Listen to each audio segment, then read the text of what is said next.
আসসালামু আলাইকুম। আমরা ঘুরতে এসেছিলাম পল্লী কবি জসিমউদ্দিনের বাড়ি। আমরা কিন্তু বাড়ি ঘুরে এই নিচে যে মাঠ রয়েছে সেই মাঠে কিন্তু অনেক দোকান রয়েছে। এখানে ফুচকার দোকান সহ চটপটি সব ধরনের দোকান কিন্তু এখানে আছে। আমরা যখন পল্লী কবি জসিমউদ্দিনের বাড়ি ঘুরেছি তখন ক্লান্ত লাগছিল, এই দোকানে আসলাম, কিন্তু এসে কাঁচা আমের জুসটা খেয়ে কিন্তু ক্লান্তিটা অনেকটা দূর হয়েছে। অত্যন্ত সুস্বাদু ভাবে কিন্তু এই কাঁচা আমের জুসটা সে বানায়। বিভিন্ন উপকরণ দিয়ে কিন্তু বানিয়ে দিয়েছে। আমার কাছে খুবই ভালো লেগেছে, আমার ক্লান্তিটা দূর হয়েছে। এই আপা কিন্তু কাঁচা আমের জুসের পাশাপাশি সে কিন্তু চা, কফি এই ধরনের খাবার রয়েছে, সে কিন্তু এটা বানায়। এছাড়াও কিন্তু এই দোকানে আপনারা ফুচকা পাবেন, অত্যন্ত সুন্দর করে বানায়। আমার কাছে ভালো লাগছে, এখানে ঘরের পরিবেশের মতো করে আপা বানিয়ে দিয়েছে। আপা, আপনার এই দোকানের নাম কি?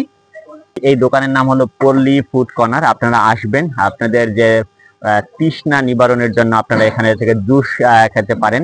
এছাড়াও কিন্তু এখানে বসার মতো কিন্তু জায়গা রয়েছে, আপনারা এখানে বসে কিন্তু সেই জুস এবং কফি খেতে পারবেন। এখানে কিন্তু অনেক দর্শনার্থীরা এসে ঘুরতে আসে। খুব ভালো লাগবেন। পাশে নদী, নদীর পাশে বসার জন্য অনেক জায়গা রয়েছে। এখানে কিন্তু দেখতেই পাচ্ছেন যে অনেক দর্শনার্থীরা এসেছে, এসে তাদের যে সৌন্দর্য, পল্লী কবি জসিমউদ্দিনের বাড়ির যে সৌন্দর্য সেটা উপভোগ করতে। এর পাশাপাশি কিন্তু এখানে খাবারের দোকানে বিকাল বেলা অনেক লোক আসে।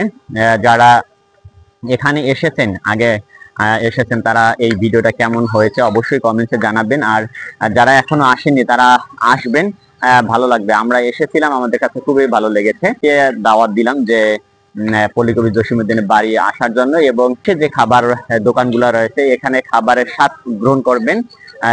বসার মতো কিন্তু ভালো জায়গা রয়েছে, বিভিন্ন স্পট রয়েছে। নদীর পাড়ের যে দৃশ্য আমি আপনাদের একটু ঘুরে দেখাই। রাকিব, একটু এদিকে আসো।